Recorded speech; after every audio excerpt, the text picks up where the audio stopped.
Welcome to another episode of After Credits. That was my fucking ear, dude. And I just blew out the audio and I'm aware of that. He grabbed the booty. I am your host, Barnyard. With me is the man that never has a plan, Daniel. And I thought he was the host.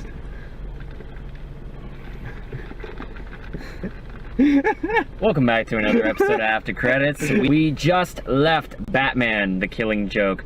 This was a special Fathom event. I know the DVD and Blu-ray are coming out next week, but Fathom Events held that not free screening. No, well, for us free. it's free, because, you know, because I work here. I've never read the book.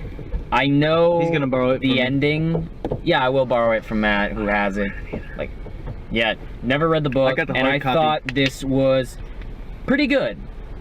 Wasn't like the greatest comic in the world, and I might as well just, you know, this might be a thing where everybody's been telling me it's the greatest Batman story ever, and I just found it like good. It's gotta be one of the best Joker and Batman stories of all time. I think the movie followed the comic very well. my initial thoughts on the movie, it was a little short to my liking. It followed the comic from what I'm aware of it pretty to the T. And I wouldn't say to the T, but pretty damn close. Pretty damn close. But it was very well done. I loved Mark Hamill returning as the Joker. I loved, I'm always messing up his name, Kevin Conroy? Conroy. I loved him as Batman. I think Tara Strong played Batgirl, which I thought that was awesome. And without any further ado, we will issue a spoiler alert here. If you have not read the comic and you want to see this movie, you don't know anything about this besides what we already told you. Even if you have read the comic, there are changes made that will blow your mind. So even if you are a fan of the comic, we are issuing a spoiler alert for both movie and comic. Bada bang. If you don't want anything spoiled for you, please click on the laughing Joker face right here, and it'll take you to our spoiler-free part of the review. And our scores out of 6 And stars. our scores out of 6 stars. You ever watch the first episode of a new season of TV and it's like a 2-hour episode where it's really 2 episodes put into one? Yes. This feels like 2 different movies put into one. I felt like that at the beginning as well. With the whole first act of this film portraying on the relationship between Batgirl and Batman. It was obvious she had feelings for the guy, but in her line of work, it would have compromised almost everything that what Batman has going out every night, because he has someone to protect other than the whole city to protect. Yeah, at the surface, this is a story about Batgirl getting basically a criminal fan. This guy named, and I'm not shitting you, Perez Franz. That's his alter ego. Yeah. He's the uncle of one of the mob leaders. And he's leaving her messages. He's constantly getting into her head. And something that I thought was really cool is that this isn't just about Batgirl with Batman. It's about ego. And it's about why Batgirl is who she is and what she gets out of this whole crime fighting thing. And the entire movie as a whole does carry that message of where the line between sanity and madness lies. And while this part of the story, from what I've heard, isn't anywhere in the is the Barbara thing anywhere in the novel? Not that I remember. I think that's something that these writers kind of added to this story. More so forced. Batman's true love is either going to be Selena Kyle or Talia al Ghul. Or crime fighting. Talia al Ghul. Or justice. It's really Talia al Ghul. Any true Batman fan, I don't care if you're a Justice! I don't care if you're a Catwoman fan. I get into bed and foreplay with honor. I spread the legs of righteousness and feed it a deep, long serving of justice. Let's just get this out of the way, because I feel like we're saying this scene and you've heard these rumors all over the internet, but we've never really gotten into what's going on. Because of this Paris Franz case, Batgirl is getting reckless. Batgirl is going into situations where she's clearly outclassed by herself, no help from Batman, and when Batman rightfully pointing out that she's lost her groove, that she's doing this for a thrill, for her ego, whatever it may be, she starts going at odds with Batman. This finally builds to a climax. Literally. When, That's bad. when they're just fighting on top of this rooftop after Barbara has just laid, Oh, there was a lot of laying. Like, Barbara has just done an awfully stupid mistake, and they finally culminate in fucking. Barbara She Gordon kinda raped him. No, No, when you she- grab the booty, it's consensual. If there's one thing that really does bother me about this movie, it is the character of Batgirl. And I understand it in the sense that her relationship with Batman and how she compliments him and how she is on like the other edge of sanity. Well, you do understand, like, the whole situation and how it was built up, right?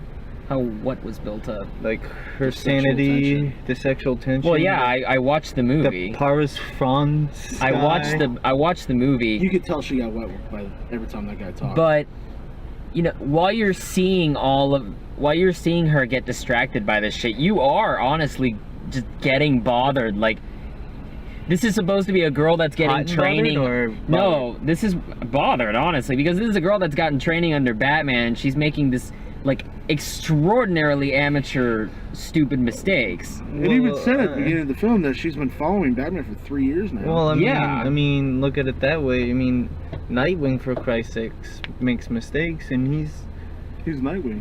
Paris France. The way he kind of portrayed his obsession with Batgirl kind of fed off of Batgirl's feelings for Batman. Yeah. Thus, Because she wanted to be his equal. She wanted to be No, not that. She wanted to be his equal. No, she wanted to stop interrupting me, motherfucker. She wanted to be wanted. That's Paris France wanted her. kind of what an equal means. You in a relationship, you are the other person's equal. Then again, Brit is his equal. What are you gonna say to that? From what I understood from equal was that treated equally, like as a partner, like as a. Did you pay attention to what she said at all, motherfucker? As a crime fighting partner, fucker. All right, just She wanted to be his partner, all right. Better banged. Partner in crime. we're just gonna kill that in this video, aren't we? We're never gonna use that again. We're just gonna kill it tonight. You can psychoanalyze this new part of Killing Joke forever, but just like the Fathom event with the interview, while it was good, and the documentary, we all know what you're here to see, the Killing Joke. And what's great is like when the actual Killing Joke starts, it cuts to black and then it starts over again. So it's like, ooh, new movie. Yeah. In the movie, it shows Batman and Alfred and the Batcave. Mm-hmm. And when the Joker pictures show up, if you look very closely, you can see the adaptations of different comics, including or movies. I don't think you need to look closely. They're No, kind of plastered Well, I mean, on there. if you pay attention to that, I even noticed that. I'm did not a you comic notice Heath Ledger's Joker kind of Yeah. drawn into the Yeah, I saw where that. you see Yeah, the he was- Joker's he was in sitting in the that jail cell. cell and Yeah. he's sitting there like this, and the only time that it's ever happened was Heath Ledger's Joker, and I kind of like how they nodded off to him. After we find out that Joker's escaped, it's this shot of him buying this carnival from this guy. And Buying. the point really isn't the carnival, because it's the Joker we know and love. Like, as soon as, because that's the thing, throughout the first part of this movie, I was kind of falling asleep, like, not really falling asleep, but I was just kind of losing interest. And then as soon as Mark Hamill's voice pops in, I wake back up. He's like, Like, oh Mark shit. Hamill is bar none the greatest part of this film. And without Mark Hamill, this film would be dog shit. Same with Kevin Conroy. Even Conroy. Like, Conroy. Conroy couldn't hold this by himself. You said Conway, dude. Conway Twitty could not hold this by himself. Without Hamill, you're dead. And whenever Hamill comes in, I mean, this dialogue is spoken with such... he's captivating. The way that Hamill delivers this dialogue, I could listen to him talk for hours. Hell yeah, dude. It's crazy. Dude, I could go with a whole film of him just laughing. In between these scenes with the Joker, you're getting flashbacks to his origin story. I'm gonna put that in huge quotes, because I entirely think this origin story that is given is total bullshit. No, that's his origin story. I think there's a little bit of play to that. I mean, let's just... Okay. Got a quick question. Did his wife ever say his name? No. Nobody knows Joker's name. Yeah, that's why I was questioning. But this is legit his origin story. He became about as the Red Hood. He's the first Red Hood. Well... You're gonna have to explain this Red Hood shit to me, because I've never seen the movie and I have no idea what the fuck that is. They introduced the Red Hood mob in this, by the way. The first official Red Hood that shows up in pictures is the Joker himself. You know, that's what you saw in this movie. You know, he's got himself into a little scheme where he's trying to make money for his children, or well, his wife and kid that it hasn't been born yet. She dies in a car accident. He's somewhat going mad at this point, so he's like, okay, fuck it, you know what, I'm gonna make this money and live for my own, yada yada. All of a sudden, they break in, security's there, they start shooting up the damn place. He freaks out. Batman comes about, and you know, he sees, you know, like what everybody else sees when they first meet Batman, a black freaking figure. That was a really cool shot. And you know, pointy ears and everything. I mean, I'd be shitting bricks too, but Right. he steps on his red cape and he falls into a chemical vat. And this is at Ace Chemicals plant. He falls into the vat. The vat ends up into the river. He climbs out. And you got that right there. You get a mad Joker, hands in the hair and everything, laughing his ass off. He snaps. There you go. Although that's... Here's the only reason that I think that origin story might be bullshit. Near the end, whenever Joker has lured Batman into his carnival of madness, and he recreates the scene in the flashbacks, even in the sepia tone that we saw it in because it's a flashback, he flips it upside down. And he says, well, my story, I like to have it in multiple places. Mm-hmm. I like to have my past as multiple choice. As multiple choice. So I think what that implies with the image of, you know, flipping the scene literally on its head is that story's bullshit. It could be. And we don't know his real story. And I think that's the best part about this film. And the Joker in general is that you can never get a grip on him, because if not, he's not the Joker. I can see where you're coming from, but being that Joker wasn't telling the story, Yeah, that's my one thing too. the story was told by the actual story itself. Like, this is how the Joker became the Joker. But hold on. But the Joker does do exactly what you just said. He makes up so many stories of how he came about, so nobody knows his true origin. I don't think the story is told by some omnipotent narrator, though. And you'll see it when, in the references that Joker brings out, there'll be segues from what Joker is saying. He'll be looking at the fat lady, and then the story will switch to that. For all intents and purposes, we are given Joker's point of view. Yes. So, and Joker is the epitome of an unreliable narrator. It's always going to be debated of his origin. I mean, you can't really look at it like you said. You think it's BS, and I say, I think this is truly the origin story because this is how it was written. But at the same time, I could be wrong. You could be wrong. It's always going to be debated because people don't want an origin story for him. It's because they love the mystery of who's the Joker. That is the essence of the character. And so what makes this film different is that I don't think that this is a Joker in the way that the character should be. This is Alan Moore using Batman and Joker to tell a story about sanity, to tell a story about madness and how good men fall. Moore has tackled this subject before. I didn't know that he wrote Watchmen before he wrote Killing Joke, but I mean, the comedian is that character. The character that finally snapped when he saw the viciousness of the world and decided to treat everything like a game, because to him it was a game. And you see that reflected in Moore's interpretation of the Joker, which Joker is the exact same way, and Batman is the man that still believes in some other option.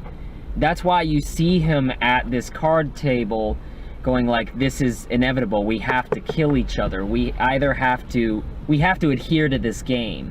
And Batman's desperately trying to get out of it, to find some other alternative to either killing each other or going insane. Mm-hmm. So I don't think that when I'm sitting here watching this movie and I'm kind of getting bored by some points and I'm kind of like, all right, there's a lot of philosophy here, I don't think this is Batman and the Joker like their purest character. I think this is an interpretation of their characters, just like every other artist has tried to grasp. Something that Mark Hamill in the interview regarded as a strength of both characters is that they're so malleable to interpretation. After Batman and Batgirl fuck, she Why? I'm So polite. I'm just trying to get through this. Just go. Consensual intercourse. They fuck like two animals. Well, I mean, they're based off two animals. Doing like we do on the Discovery Channel. Batgirl doesn't think that she can continue working along with Batman.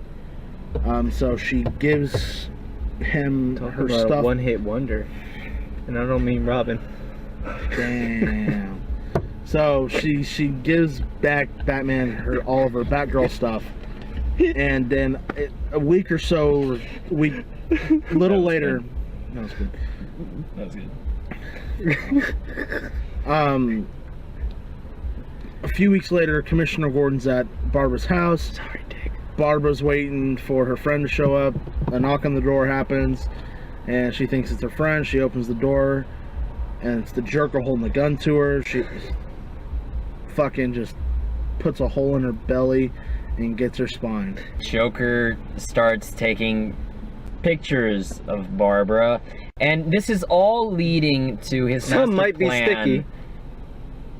I mean, All leading to his master plan at the carnival, which is to first strip Commissioner Gordon of his clothes and then strip him of his sanity by putting him through first the trauma of killing his daughter, do it by the book. then the psychological trauma of putting his morals to the test. Like, he's Batman's friend, but Batman is a vigilante who acts outside the law, and don't you respect the law? And then third, put the icing on the cake. I took naked pics of your daughter baked in blood. One of my favorite scenes in the film is after Joker has put Gordon through this fun house of hell, just watching Gordon collapse into almost like a catatonic state, just out of the, like, when the pain has hit you so hard that he just blank stare, face in a puddle, he's not moving. And that is one of the most terrifying parts of this. It's not like this entire movie is psychological torture. I mean, shit. Circus midgets! I fucking love circus midgets. This Dude, movie Batman killed one of them. Yeah! I was about to say, like, shit. He threw that motherfucker in a spiky pit. He was all, fuck you. The Joker basically goes American Horror Story freak show for a while and hires a group of criminal carnies, including a bearded lady, a bunch of midgets, the two-headed lady, the fat lady, some wolf dude. Who somehow, the fat lady, I mean, somehow dies by a fucking Yeah, maybe it Knife? well, I mean, it was a really long dagger that the two-headed lady threw, and it With probably... all those layers of fat? Hey, man. Good point. Slipped through the cracks. Damn. He said But, she had rolls. Slap some butter on that knife and stick it in a roll. God damn.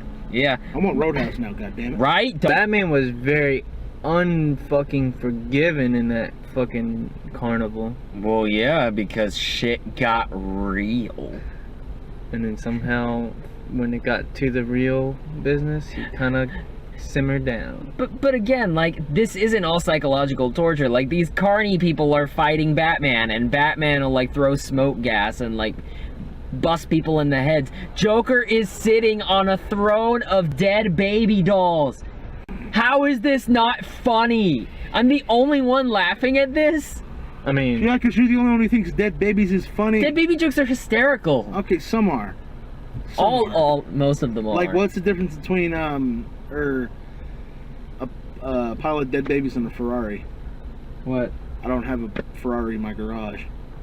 What's the difference between a trampoline and a pile of dead babies? What? I don't wear cleats when I jump on my trampoline. Ay, ay, ay. After all that stuff, he finally gets to the Joker.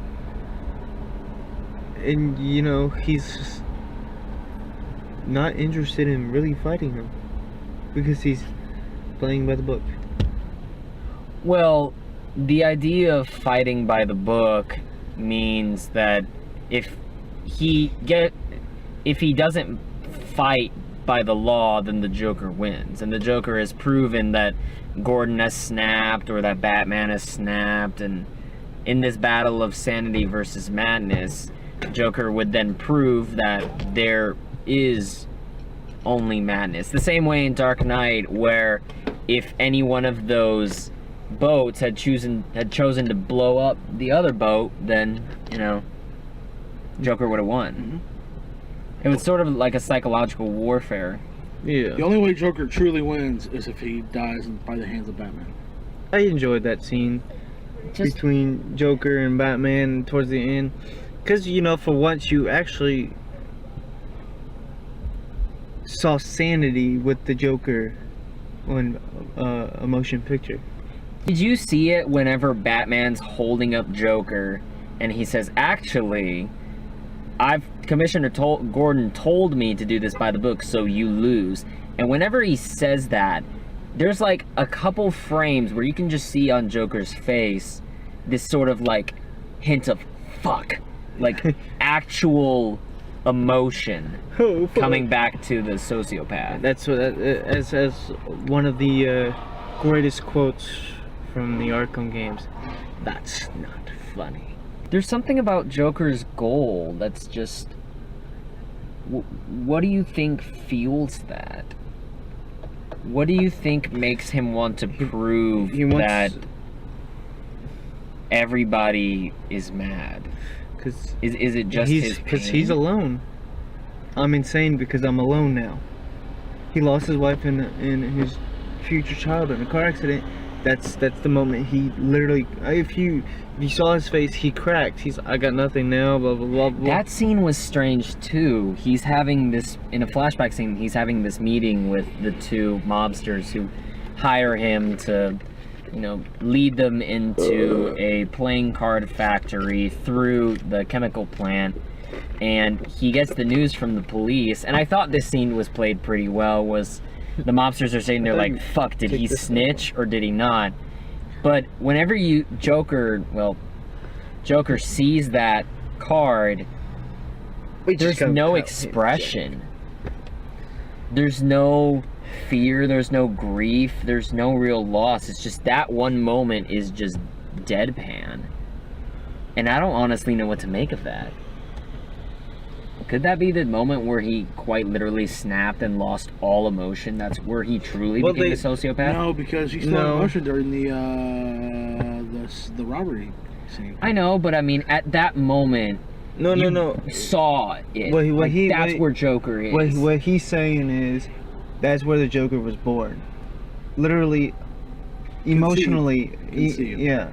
He wasn't born yet. He was conceived. He wasn't released yet. Yes. Yeah, but he was born in that moment. He was emotionally there as the Joker, but Joker was born as soon as he left that river and his skin was dyed. And Yeah. why is my hair so itchy? It's a multiple versions of One Bad Day. Because you could argue that the one bad day that made him the Joker was, him falling into the vat, but that one bad day could also just be him losing his wife and unborn child. Yeah. I genuinely think the Joker is the greatest comic book character ever invented, and one of the greatest characters in literature, period. Oh yeah, well, I can agree. Like, there's no question at this point. The amount of the amount of lore that has been created out of just this personification of madness. It's like, look at what it's inspired. Yeah, I don't care who if you're a Marvel fan, I get it. You think Galactus or anybody is the best villain ever made, and you're pretty crazy. I don't think Marvel fans are that insane. No, not Galactus. Really? Yeah. I mean, I'm not a you didn't even say Dr. fucking Doom. Like, Yeah. Dr. Doom is amazing. Dr. Doom. Okay, well, Joker really beats Magneto and Dr. Doom, and I know, but I mean, Marvel fans know their shit. Like, the Joker is one thing everybody agrees on. you can't touch Joker. I'm sorry. In my opinion, he feels alone, so he wants to make he wants to reveal everybody's Joker inside. So he like he kind of did with Gordon and tried to do with Batman. He wants to reveal their Joker, and he definitely wants to do it to Mr. Good Old Bruce Wayne / Batman. Yeah. And the reason why is because those two make each other. They're so perfect for each other. They are a broken marriage. Well, I mean, Joker is the force that won't stop coming, and Batman is the force that won't quit. And I think that's the parallel that keeps us invested in that story forever. Which, we might as well just go into the super spoiler ending, where Batman and Joker, this honestly doesn't end with the fisticuffs and blows and stuff you'd expect. It's just them talking. And Joker delivers this joke that, okay, repeat this thing to me. I need to hear it. There's two guys in an asylum, and they're planning an escape. So they get to the roof. One guy sees a bunch of roofs, and he jumps across, making it. I'm cutting it short, by the way. Yeah, I can tell. Just get to the joke. The other guy, he's in fear because he feels like he's gonna fall and not make it. So the guy on the other side says, "Here, I'll flash this light. When you see the beam, just walk across it." The guy looks at him and says, "You take me as an idiot. As soon as I cross, you're gonna turn the light off." There's so much controversy about, like, what is the ending of the Killing Joke. Why is it that when Batman finally starts laughing at Joker's joke, it starts with Joker laughing and him laughing, they're both laughing, and then it's only Batman? There's a theory out there that says Batman kills the Joker right then and there. I thought that this was I saw the No. I saw the scene turn. Shut up. I saw the thing turn a little darker, and I thought the like shadows were turning like a red color, but it obviously wasn't because it was just panning out to the end. And I thought, ooh, damn, did he kill him?